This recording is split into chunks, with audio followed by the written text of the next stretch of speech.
अस्सलामुअलैकुम फ्रेंड, आपके रोज़े अच्छे जा रहे हो। आई होप मेरे को ये पार्सल आया है सुपर टेल से, वो भी फ्री गिफ्ट।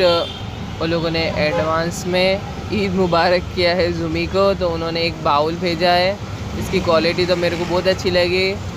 इसके साथ इन्होंने ट्रीट भी भेजी है टेम्परेशन करके, ये भी बहुत पसंद आए उसको। और एक ईद मुबारक कर का ये कार्ड भी दिया है, और इसके पीछे उन्होंने नाम भी मेंशन किया है। थैंक